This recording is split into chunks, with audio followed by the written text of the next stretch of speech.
Welcome to my channel, where there are interesting and equally sensational stories.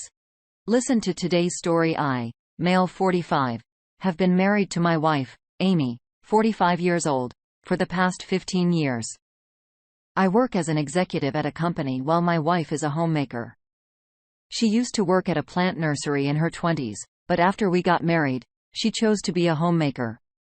We have two daughters, Emma, 13 years old, and Ella, 11 years old.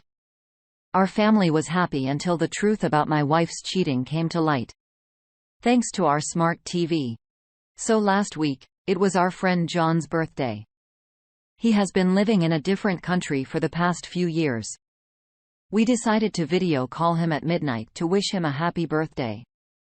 After the wishes, the four of us, my wife, John, his wife, and I, engaged in some casual conversations about work and life. Since John didn't have other plans for his birthday night, we decided to hang out virtually and relax for a while. His wife suggested we Chromecast the WhatsApp video call through the TV so we could all sit back, unwind, and enjoy our time together. Amy and John's wife are good friends. And we used to spend a lot of time together when they lived in the same city. Amy connected her phone to the TV since the TV remote app was already installed and active on her phone. We grabbed some beers and snacks and had a good time during the virtual celebration. After a while, Amy began to feel dizzy and ended up dozing off on the couch while John and I continued our conversation. His wife had also fallen asleep. Around 15 to 20 minutes into our call, it disconnected due to internet issues. And my wife's WhatsApp screen appeared on the TV. I was just about to call John back when I noticed over 10 unread messages from someone named Lifeline with a heart symbol. This was unexpected because I wasn't the one communicating with this person. My curiosity got the best of me, so I clicked on the profile and discovered it was her childhood friend, Matt. I've met him countless times since we got married because my wife was close to him. They were neighbors and school friends, and there were rumors that they might date each other.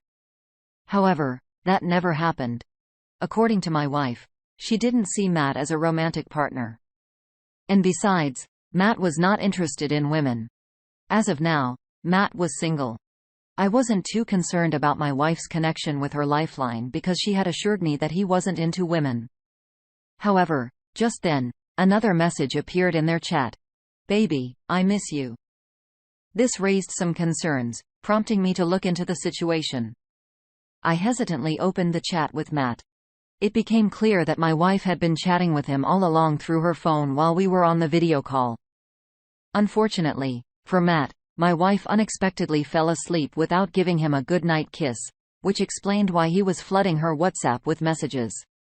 After he saw the blue check marks on his messages, he expressed things like, "Why aren't you replying? Is everything okay? I can't sleep without your good-night kiss. And I can't stop thinking about today's session. OMG, you were so good today." This couldn't possibly be a conversation between close friends. At that moment, I was absolutely certain that their relationship went far beyond mere friendship. I scrolled up in their chat history and discovered that they engaged in graphic messaging almost every night. The chats had occasional flashes of X-rated photos and videos in between, which gave shivers down my spine. I felt numb. Yet an insatiable curiosity drove me to find out everything that had transpired between them. While my wife peacefully slept on the couch, I sifted through the graphic content she had shared with her secret lover. The chats occasionally included detailed photos and videos which only added to my distress. I was emotionally overwhelmed, but I couldn't resist delving into the details. I wasn't sure how to capture screenshots from the TV. So I used my phone to take pictures of the screen. After snapping 4-5 pictures, I decided I had seen enough evidence. My primary desire was to understand how and why this had happened. I wanted to vent my frustration, but I was at a loss on how to confront her. It was 2 a.m., and I had consumed numerous beers along with a few shots of scotch, leaving me with little energy to do anything but scroll through their conversation. My failed marriage was laid out before me on the large TV screen and everything felt devoid of meaning. She had shared even the most private details of our moments together with her lover. In fact, after each private moment between us, she would repeat the same with him as if trying to make up for his feelings. I was utterly repulsed by this discovery. I wanted to pinpoint when all of this had started, so I continued scrolling, but it seemed like an endless abyss growing deeper with every scroll. By that time, Matt's messages had ceased and an eerie silence enveloped the house. I felt like I was in a haunting nightmare. To reassure myself that I wasn't dreaming or hallucinating, I grabbed a nearby cushion. I was still scrolling aimlessly when Amy suddenly woke up from her nap. Her drowsy state transformed into sheer panic as she witnessed her dual life unraveling on the TV screen. She hastily snatched the remote from my hand and turned off the TV. Then disconnected her phone from it. I just stared at her, utterly dumbfounded. I watched as she opened her WhatsApp chat, skimmed through her lover's messages, and then closed the app with a heavy sigh. That sigh signaled her surrender. She realized that I knew everything. She gently held my face in her hands and drew closer, pleading. "Baby, I can explain. Please listen to me." I gazed back at her and responded. "All right, go ahead and explain." Her surprise was evident. She had expected me to react with anger and refused to listen. If it were 2:30 p.m. instead of 2:30 a.m., I might have reacted the same way. I was on the verge of passing out, partly due to the alcohol and mostly due to the shocking truth unfolding before me. I reiterated, explained, "Damn it." She struggled to find the right words and stammered, "Well, actually, you know what?" "Don't bother," I interrupted. "You know you're in trouble." With that, I stumbled my way to the bedroom and she followed. I turned to her and, while slamming the door in her face, told her to stay out. I heard her knocking a few times, but I soon drifted off into unconsciousness. The next morning, I woke up with a heavy head and a fuzzy memory of the previous night. I left my room to grab a bottle of water because my throat was parched. As I emerged from my room, she hurried toward me. And all the distressing memories of the previous night flooded back. She attempted to hug me, but I asked her to step back. She withdrew with teary eyes and a forlorn expression. She insisted that I had misunderstood everything. I ignored her and walked over to the refrigerator to get a water bottle. She continued to pester me, claiming I was overreacting, that he was just a friend. They hadn't had a physical relationship, and it was all innocent flirting. I wasn't prepared for a confrontation, but her feeble excuses only fueled my agitation, and I raised my voice. "Seriously? Who in the world sends explicit photos to their male friends? And what's the deal with all that sexting? Wasn't he supposed to have no interest in women? How did he suddenly become interested in your private parts?" It was a Saturday morning, and thankfully, my children weren't at home. They were spending their summer vacation with my parents that week. I fixed my gaze on her, silently demanding an explanation. My mental state was in shambles. I wanted to uncover the truth, even though I knew it would devastate me. I yearned for her to confess every detail of her wrongdoing. Yet every time she opened her mouth, I felt nauseous. I clenched my teeth, urging her to speak only to silence her when she did. I don't know what I was doing. I recognize that I acted irrationally, but how else was someone react upon discovering that they'd been deceived for 15 years, and their entire marriage was a lie? I guzzled down an entire bottle of water in one go and then demanded that she confess everything from the beginning, or I would confront that two-faced lover of hers and give him a serious beating. This time, instead of concealing or pleading, she decided to reveal the truth. She admitted that she and Matt had always been lovers. They initiated a physical relationship in high school and had continued it ever since. However, Matt was an idle individual who forthrightly told Amy that he couldn't financially support her. To provide some context about Matt, he's a high school dropout who has never earned a single penny on his own. His parents owned several properties in the suburbs, and the rental income from these properties barely covered his expenses. I had met his parents a couple of times during my visits to Amy's house. They were worried about Matt's laziness and urged Amy to advise him on finding a job or starting a business. Everyone, except Matt, was concerned about his future. Anyway, getting back to the point, Amy admitted that she had severed ties with Matt several times due to his commitment issues, but he always managed to win her back. Surprisingly, Matt had no qualms about Amy dating other men, even though he had never dated anyone else but her. She had a couple of boyfriends before we started dating, so this seemed plausible to me, albeit unusual. What kind of lover does that? Lazy, maybe. I asked her why she hadn't married him if they were so close. She explained that Matt wouldn't have been able to provide a good lifestyle for her. Additionally, Amy herself never had a stable job and didn't have career ambitions that would allow her to be the primary breadwinner. So she chose to be financially dependent and lead a double life. I had one final question. Were the children mine or Matt's? She swore that they were mine, but I remained skeptical and continued to doubt her. She offered to arrange a DNA test if I wasn't convinced.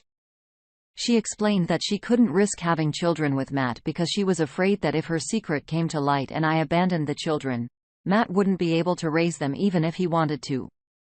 I wasn't sure whether to feel relieved that at least the children were mine.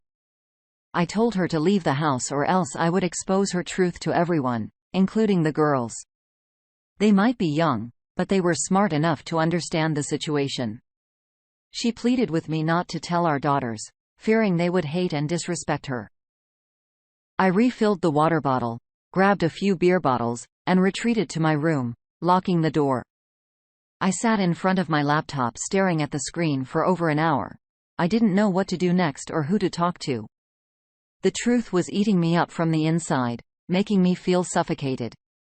After finishing off the beer bottles, I left my room, grabbed my car keys, and drove to my in-laws' place, which was about a 30-minute drive away.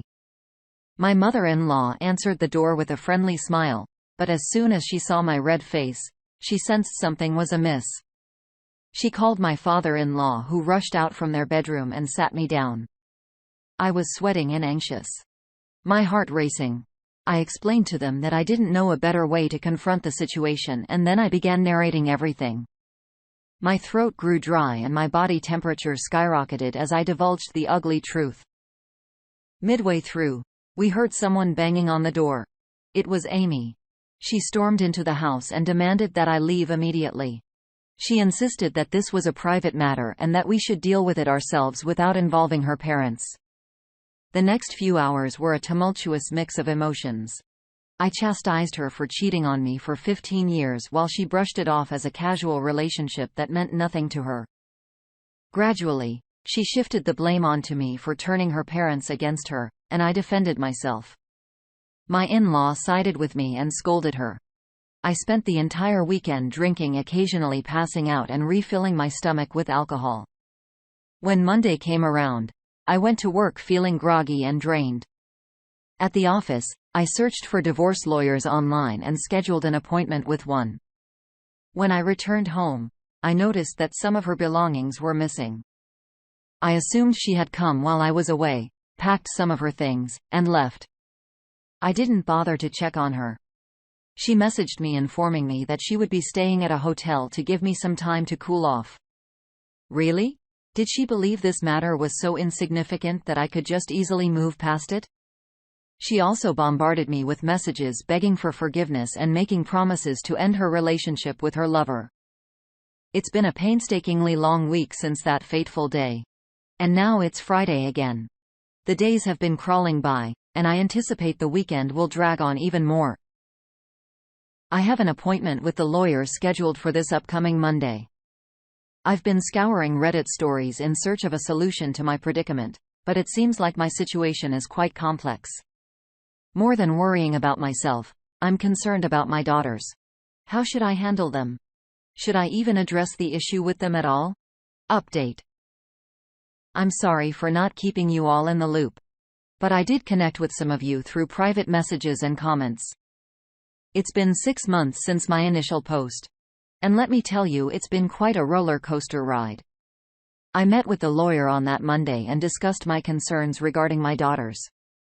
The attorney advised me to approach the kids gently about the separation, avoiding too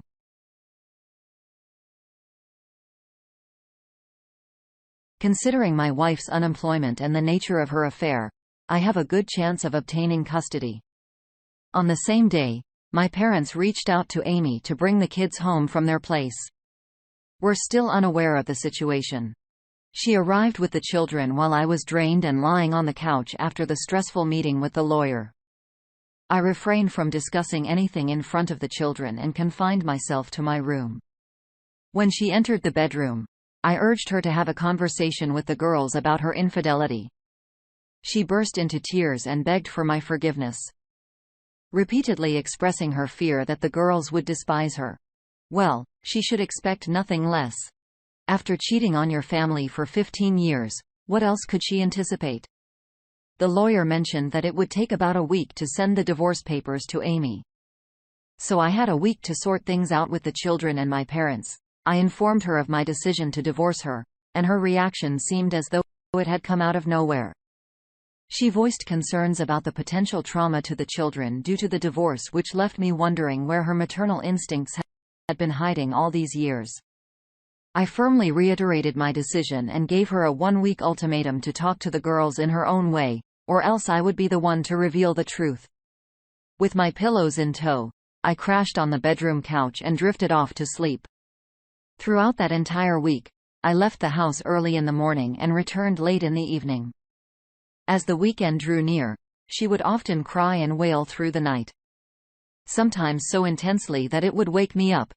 I did feel sorry for her, but how could she carry on like this for so many years?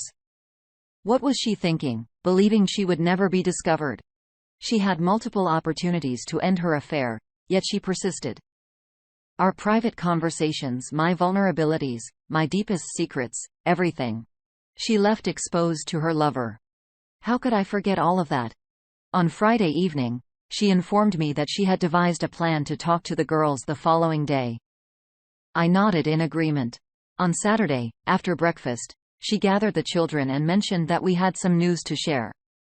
She explained that I had received a job transfer to a different country, and as a result, I would be moving away for a few years. I was taken aback, and my daughters looked at me in surprise. In front of the girls, I sarcastically asked her, "So this means I have to move out of the house, right?" She rolled her eyes and signaled me to be quiet. She continued, "Well, if that's the case and the house feels too big for the three of us, we can move to my parents' house for now. And later, we can find a smaller place."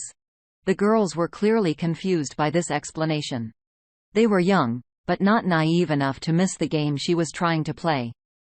My younger daughter told Amy that what she was saying didn't make sense, while the older one directly questioned us. "Are you guys getting divorced?" I shot a stern look at Amy and urged her to tell the truth. With a sigh, she broke down.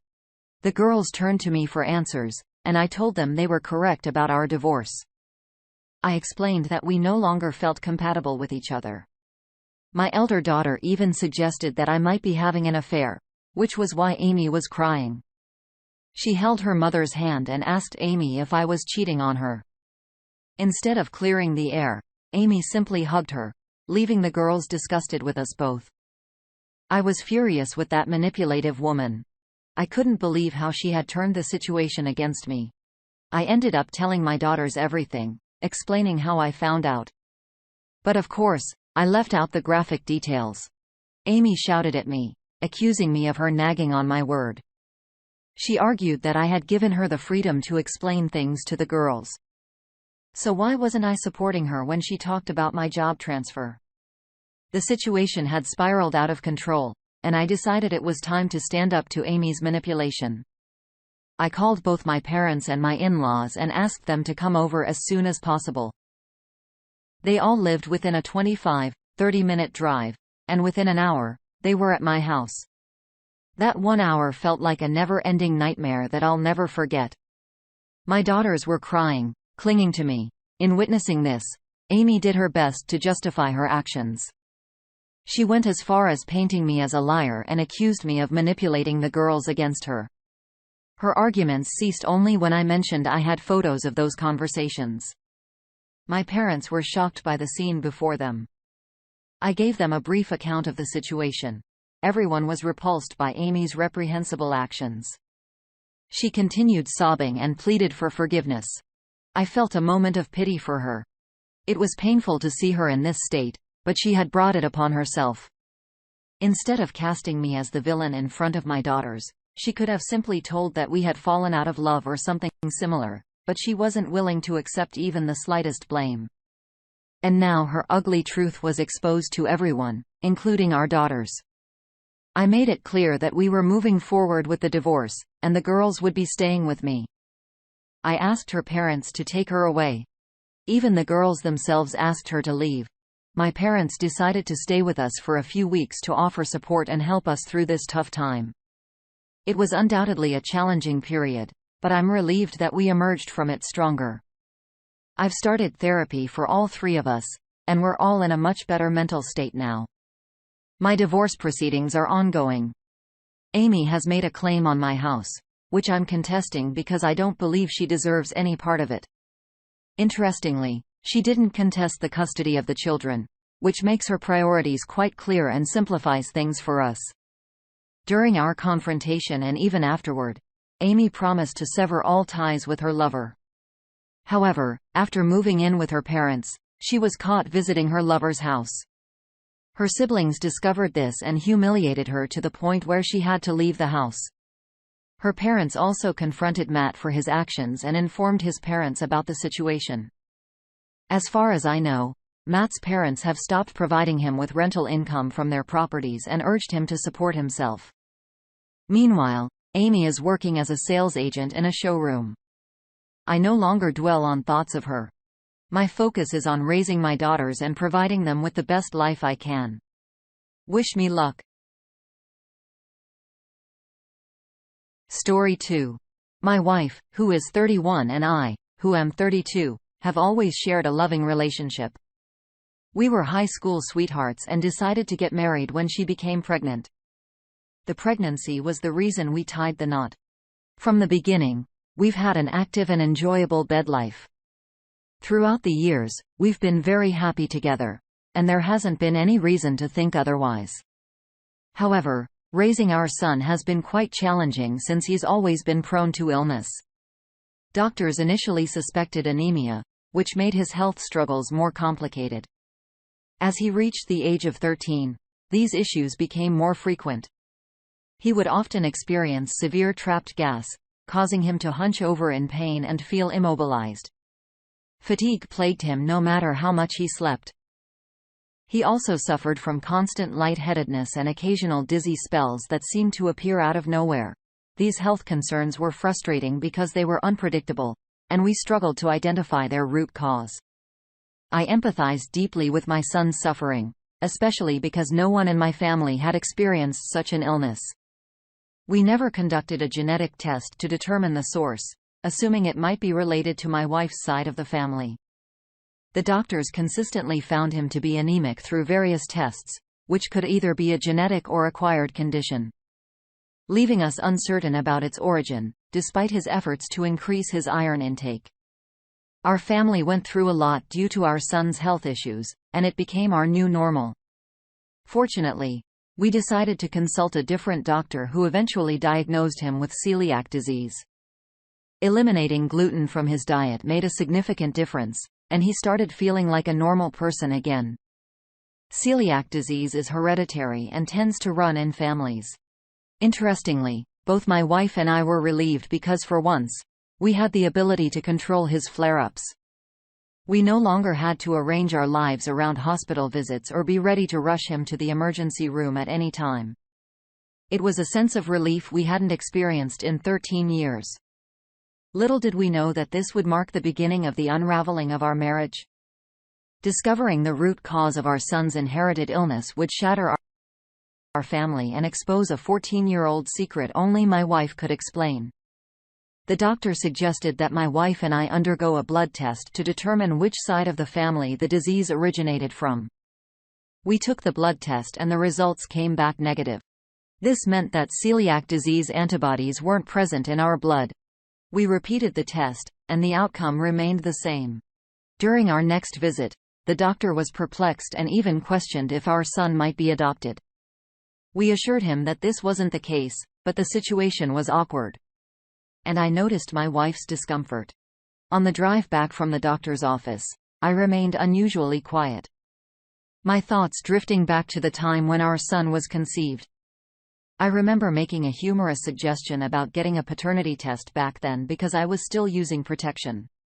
Her response was a simple, "Don't be silly," which was the expected reply.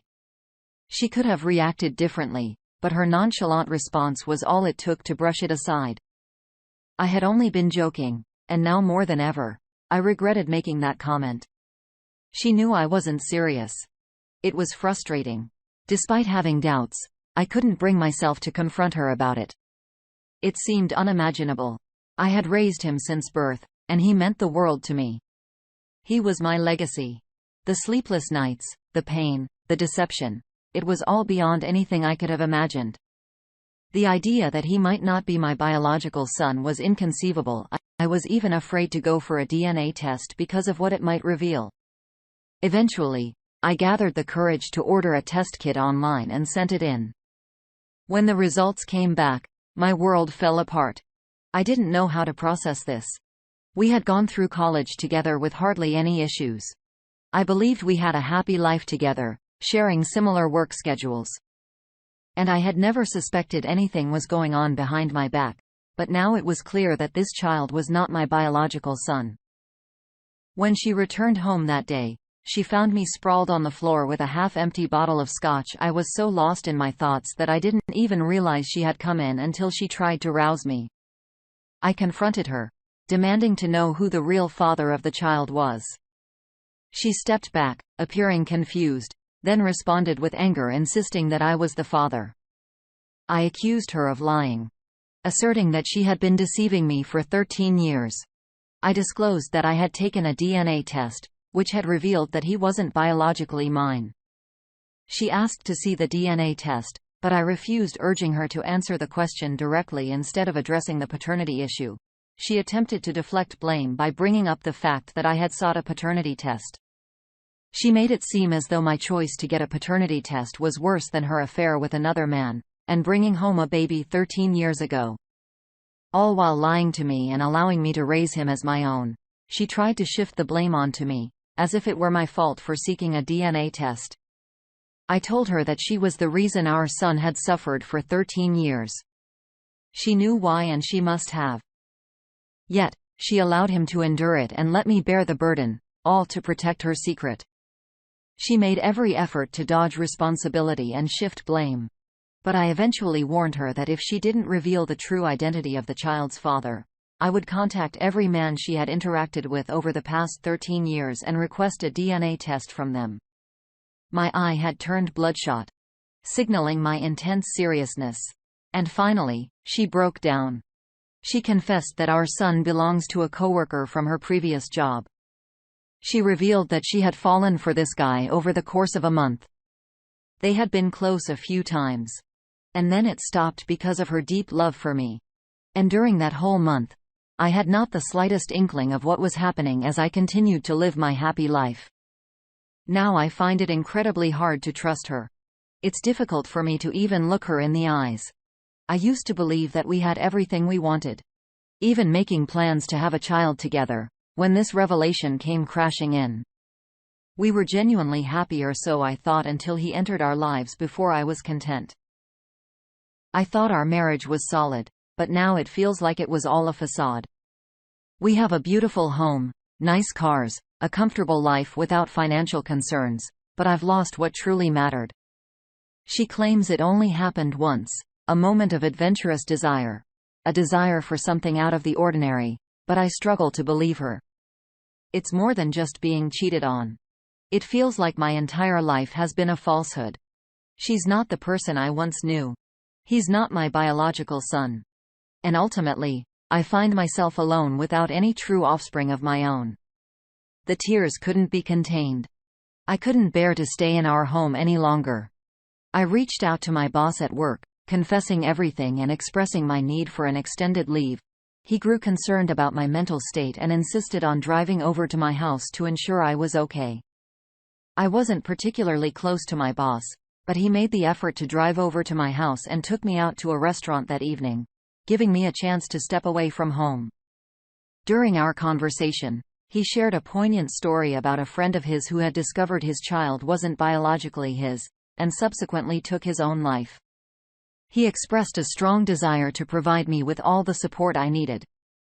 My boss encouraged me to take an extended break from work, urging me to pursue something I've always longed for, but couldn't due to my responsibilities. One of my long-standing dreams has been to travel. I've never ventured beyond the borders of my country aside from a trip to Mexico, as I've always been dedicated to providing for my family, especially in case of emergencies concerning my son. This dedication to our family is the reason we haven't traveled much. I've always harbored a desire to explore developing countries, places that are both safe and different enough to provide a true cultural experience. When my boss brought up this idea, it unexpectedly brought some happiness into my life. It served as a welcome distraction, a new adventure. My wife and I have always dreamed of visiting destinations like Kenya, Namibia, and Thailand. My wife accused me of running away from our problems, but I explained that I needed some space to think. The situation has taken a toll on me and I can't look at our son the same way. It's important to clarify that it's not his fault. I've cherished that little troublemaker since before he was born. However, my current feelings are different. I can't help but view him as someone I've raised. Yet he's not truly my son. This connection has been shaken to its core. With everything that's happened, I needed a break. So I applied for a tourist visa to Kenya, and, surprisingly, I got it within just 24 hours. It gave me something to look forward to, and I'd recommend to anyone going through a tough time to travel somewhere with a different culture. It's a perfect way to temporarily shift your focus. I knew it wasn't the ideal time to visit Kenya, but the distraction was exactly what I needed for my mental well-being. For a few hours, I could escape from thoughts of my son and wife and simply be in the moment surrounded by the locals in nature. I had a blast. I went snorkeling, enjoyed boat rides, and experienced the genuine warmth in the eyes of people I'd never met before. It was precisely what I required during that period. After spending a week in Mombasa, I decided to return home to sort things out. I had made up my mind to get a divorce from my wife. Upon my return, I felt like going back to where I'd just come from because home didn't feel like home with her around. I couldn't look at her, couldn't stand the sound of her voice, and I had even started distancing myself from my son, which made me feel absolutely miserable. My son is a bright kid, and he already senses that something is wrong. But I can't help it. I want to make it clear that I will never abandon my son under any circumstances. I feel disconnected from him, but I attribute it to the shock of recent news. Nevertheless, it needs to change, and I'm well aware of that. As for my marriage, my wife suggested we seek marriage counseling, claiming that her affair happened a long time ago, and she's been faithful since then. But how can I be sure she hasn't cheated on me again? I used protection when I was with her while she was having unprotected sex with a former coworker. She knew 13 years ago that the child isn't mine, but chose to lie for all those years. How can I trust anything she says? That's why I asked for an amicable divorce to give myself a chance to heal. I suggested we share custody of my son, and I would still be his legal father because I still care about him deeply. None of this is his fault, and I want what's best for him. At this point, my wife agrees with everything. However, I'm worried that my feelings toward my son might change over time, and that terrifies me. I've also told my soon-to-be ex-wife she needs to reach out to the biological father and inform him. It's better for everything to come out in the open now. She initially wanted me to keep this secret from the biological dad as well as from our family and friends. I agreed for the time being, but once the divorce is finalized, I'll contact the biological dad and I'll have to break the news to my parents, which won't be easy for them to accept. I'm still young, and I believe I can start a new family, which might be the best way to move past this betrayal. Currently, I've already initiated the divorce proceedings, and it should be finalized within the next 5 months. In the meantime, I'm actively looking for an apartment, and I intend to leave the house to my soon-to-be ex-wife and my son.